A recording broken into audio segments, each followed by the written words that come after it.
Hey guys, good to see everybody. Very proud to bring Joe Burrow, Lloyd Cushenberry, and Grant Delpit. Three great young men, great examples of LSU football players, student athletes. We're looking forward to this year. I know you guys have a lot of questions. I'm not going to go everything, but we have a good football team coming back, and I can't wait to camp. Questions, Coach, right here on your left, third row. Spur 90.7 WVUA-FM Tuscaloosa. Coach, the Tigers finished in second place in the SEC West last year, right behind Alabama. What do the Tigers have to do in 2019 in order to make the SEC championship to represent the West? You know, first thing that we have to do is block out the noise. Last year we came here with a lot of negativity about the program. Now there's a lot of positive things going on in the program. When we get to camp, we got to forget all that. We got to get back to the fundamentals. In order for us to have a championship football team, we have to score more points on offense, do a better job of run defense, and create more turnovers. Obviously, you got to beat Alabama. I mean, that's the benchmark at LSU. We're going to have a tough road trip against them at Tuscaloosa. We've got a lot of games ahead of us and a very, very tough schedule. We got to take it one game at a time and improve during the season. Coach, to your right, third row. Hey, Coach, how are you? Hi. I have a couple of questions for you. One being this: last year, you talk about the noise. There were detractors last year. There were people that thought that you would be fired, thought that your team was not going to do as good as they did. Yeah. You proved them all wrong. I'm very curious what that does for you inside as a coach, as a man, and what that does for your team and what kind of momentum that creates going into the season. Yeah, thank you for saying that. Without saying it, it was an internal motivation. There's no question about that. And anybody that knows myself or know our team, we're made of grit. And we're up to challenges. But you know what? You got to give credit to our coaching staff. You got to give credit to our football team and administration. Everybody pulled together. We talk about being one team, one heartbeat, together like that. We showed that last year. And then we had a lot of players that people didn't know about. We had Cole Traces, the kicker that came through, Joe Burrow, we had Nick Brissett, had 1,000 yards rushing. So a lot of guys contributed to that success. But thank you for noticing that. But you know what? They have to open up and communicate. Hey, Coach, I need some help in this area, and I'm open to it. And they know that. I think you know that. Coach, to your left over here. Hey, Coach, Bruce Marshall, Sports Byline USA. A quick schedule question for you, early schedule in particular. And I know a lot of buzz about the Texas game, September 7th. I want to ask you about Georgia Southern. That's right. They run that option, Yeah. and they're very good. And I wanted to ask you, are you better off playing them first to have a little bit more time preparing for that unique attack, or would you rather have them come after Texas? I would not like to play them in the middle of the season. You bring up a good point. Our coaches have been studying very hard at Georgia Southern. We have a lot of respect for them. We learned our lesson against Troy. Losing to them was not very good at LSU. And so we will be very, very well prepared against Georgia Southern. Obviously, the natural thing is to look towards Texas, and that's when you're going to get beat. So I think our team knows that. You know, the focus right now is going into camp. I love football camp. It's a time for us to focus on ourselves and get better. We have a one day at a time attitude in our football team. We have a one game at a time attitude in our football team. So hopefully that prevails this year. Coach, to your left again. Good afternoon, Coach. AP Stedham, WHEP, AM and FM, Foley, Alabama. Coach, why did you hire John Robinson, and what can he bring to the program? You know, I was speaking when I was interim coach. I'd been at USC for 11 years. I had a good relationship with Coach Robinson. When I was interim coach, I would go to the Booster Club meeting on Monday, and they'd bring us back on a golf court. And Coach Robinson would ride with me, and we became friends. And I asked him after the second time, I said, Coach, come on up to the office. Let's talk a little football. So we went out to the patio on a sunny deck out there, 82 degrees, sunny, you know, typical California day out there. And Coach Robinson and I would talk football. Then about the third time, he says, Coach, I want to tell you something. What? He says, you know, I've been around USC a long time. No football coach has ever asked me my opinion on football. And so, well, Coach Robinson, I value your opinion. Him and Miss Beverly became friends of mine, his wife. Now, his wife is the biggest LSU fan if you ever seen. She's from New Orleans. they decided to move to Baton Rouge, Louisiana, and asked Coach Robinson if he would come and be a consultant from there. So that's how it happened. To your right, Coach. Hey, Coach. Michael Brett from Saturday Down South. Going back even your time at Ole Miss, time at USC, and now at LSU, you've coached a lot of good defensive players. Yeah. How high on that list do you rank Grant Delpit?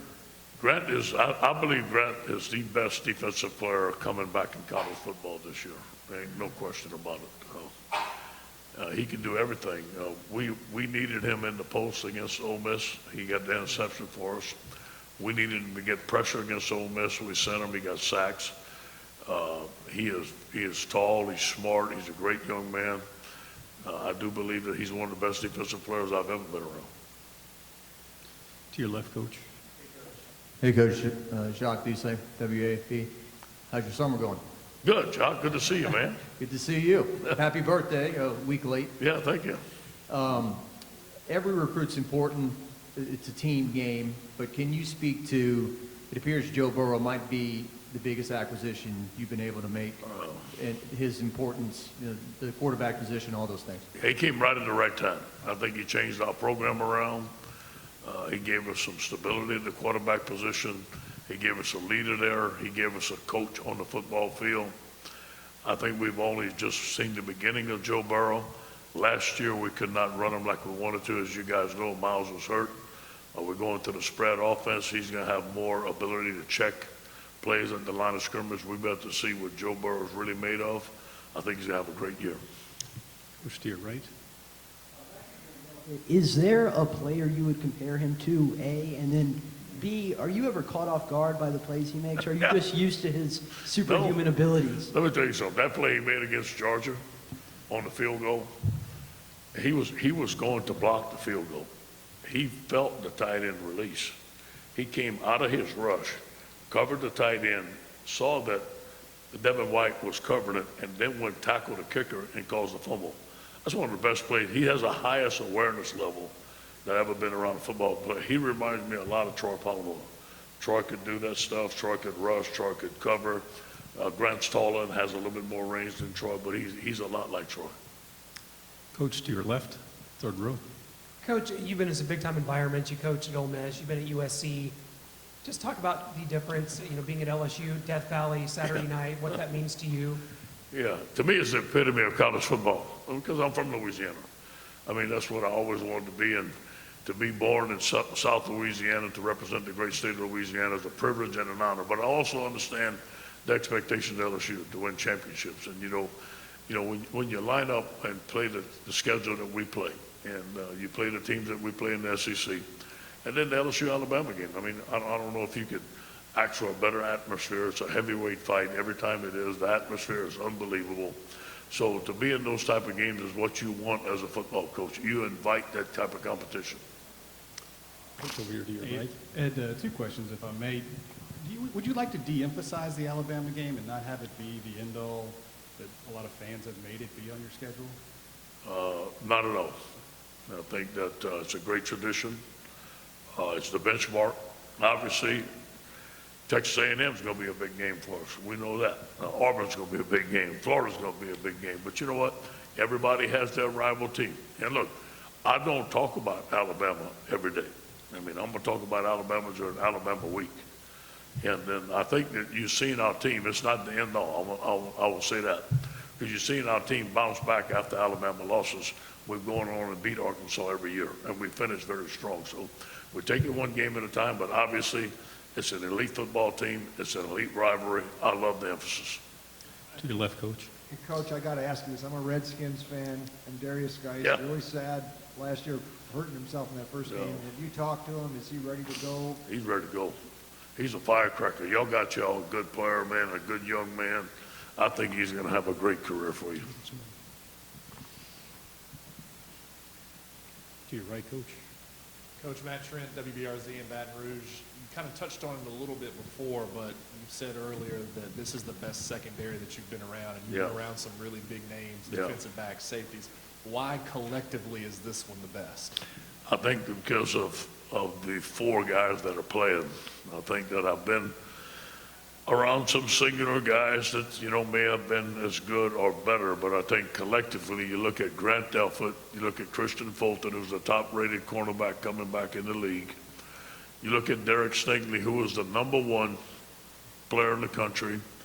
Derek could have started. He came practice us for a week. He could have started for us at the bowl. He's that good. And then you look at Jacoby Stevens, who's a 5-star out of Tennessee, a tremendous football player. You look at Todd Harris, you look at Marcel Brooks, backing those guys up. You got Cordell Flott, you got Jay Ward, you got Kelvin Joseph. I mean, we just have a lot of depth at that position, and those guys know how to play, and they're well coached by Bill Bush and Corey Raymond. I think that those guys are going to be a force for us this year. Again, over here on your right, Coach. Coach, you briefly mentioned that Texas A&M game. What did that game and the way it ended last year and how crazy it was do to add fuel to that rivalry? Well, I think it added a bunch. I think that, obviously I'm not going to talk about the things that happened. We all know what happened. But, both teams fought. I mean, for 7 years, I give them credit. They fought. Give our team credit. We fought. I think that it adds to the rivalry. It's a team that is going to be at the end of the game. At the end of the year, it should mean a lot. They're coming to Baton Rouge. Let's see what happens. Steve Snyder. Hey, Coach. Steve Snyder, WAFB Baton Rouge. You touched on it. Joe was the right guy at the right time. He just seemed so comfortable in his role with your team. And you knew a lot of what you were getting, but is there something that maybe surprised you, a positive thing that you didn't see coming, and he got here and you've seen it? I knew he was tough, and some guys talk about tough, and they're not that darn tough, but he don't say a darn thing, and he's tough as a linebacker. He reminds me a lot of Bobby Hebert. Bobby was a teammate of mine. Bobby had all those intangibles, was tough, could take a hit. Joe's like that, and Joe is that type of player. Joe, when he speaks, everybody listens because of the way he works. And I told somebody a little bit earlier, we had a recruiting weekend. Now, we couldn't go, but they asked if the recruits could go see our players practice on Saturday morning, 10 o'clock. I said, sure, they can go, but we don't have a practice. They said, oh, yeah. Joe got the whole team to volunteer to practice on Saturday morning at 10 o'clock. Now, I've never been a part of that. So his leadership skills are unbelievable. Coach in the middle. Coach, did you decide to change the offense after the Alabama game, or you had made that decision earlier? That has something to do with it, obviously, but that decision has been weighing on my mind. I wanted to go to it. I wanted to get to it. It was a process. The roster wouldn't let us get to it. My staff wouldn't let me get to it. I didn't have the staff equipped well enough to get to the spread. When we brought in the Saints last summer, and Joe got up and made his presentation. I wasn't in there for the whole presentation. And he presented the RPOs to the defense, and I asked the coaching staff to say the guy was tremendous. Greg McMahon is a good friend of mine, and Pete Carmichael, Sean Payton, those guys raved about Joe Brady. And that's when I knew I wanted to hire him. But we wanted to go to the spread. I eventually wanted to get to it. But you know what, Ed? We still want to run the football. We got to be 50-50. We got to be strong. We got to have a power game. But we will run the spread. And Joe Brady is a big reason why we run it. To your left, third row.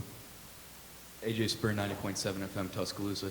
Coach, you touched on this great secondary that you're going to have this season. The SEC is also full of amazing quarterbacks. Yeah. Can you speak on some of the quarterbacks, maybe even in the SEC West, that you'll be facing more often?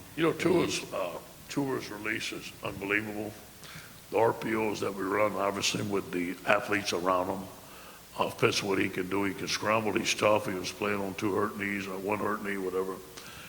His awareness level is very high. So he's a very good quarterback. But we face good quarterbacks. And Texas's quarterback is a phenomenal quarterback. I mean, he's hard to tackle. So we're going to face great quarterbacks every week. But that's part about being in the SEC. You're going to face the best. Time for 2 questions. First is right here. Yeah, so how has Joe Burrow adapted to this new offensive scheme that you'll be running this next year? And how do you think it's going to work better than the system that you were running last year? Well, this is the system that Joe's used to. And so he fits into it. The quarterback runs, the checks in the line of scrimmage. This is the stuff that he ran in Ohio State. He was very, very quick to learn it. Loved it. I think he's going to do well. What was your second question? How do you expect for this offense to work better than the offense you've been running in the past? You know, we need to use the talent that we have on our offense. We need to give the players the football that can make plays in space and let them go. And I think the more that you spread the field, the more that you get one-on-ones with our wide receivers, the shorter throws that we can make. We had protection problems last year. I think the shorter throws we can make, the quicker throws we can make, give it to our players in space and let them make plays and give the ball to our running backs. I think we're going to have some great running backs that can be able to run the football and also have some quarterback runs. The one thing I like about Steve Ensminger's offense is the deep ball. Steve always wants to take shots. We need to carry 8 shots into every, want to throw 8 shots a game. I think that's always going to be a presence at LSU. Talk about Caleb Chase on. Yeah. What can he mean to your defense? I know it was a huge loss last year to Miami. And second question, I know player development and the way you put together your organization is very important. What has Connor Neighbors meant to your program? Well, let me start with Connor Neighbors. He's a champ, man. You know, the first time he comes out there, I said, who is this guy?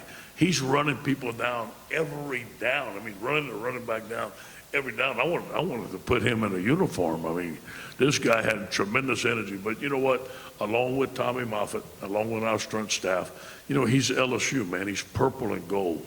So he's teaching those guys not only weights, but teaching them how to be a tiger, teaching them how to be tough. And then Caleb Chesson obviously is our best pass rusher. You know, when we run the 3-4, we always want to bring him. He's the bench linebacker. We want to put him in specific positions so he can rush. And on our third down, he's on our green team. He's going to be our right end. He's our featured rusher. And, you know, every team has a featured rusher. He's our guy. Last question, Coach, right here. Hey, Coach, talking to Lloyd Cushenberry today, he said we gave up too many sacks, we gave up too many tackles for loss. Can you talk about improving your protection this year? And is there any update on Ed Ingram returning to the team? You know, there's no update on Ed Ingram. Obviously, this thing has been prolonged, and it's out of our control. Obviously, he has to go through the process. And once he goes through a process, if he's cleared, he'll be back on the football team. So I don't know when that's going to be. I'm not too optimistic. I was optimistic, but it seemed like it's getting pushed back and pushed back. So we have to go into the left guard position, being Chason Hines or Cordell Thomas right now. I think that's going to be the focus. All right, Coach, thanks very much for your time. Good to see everybody. Thank you.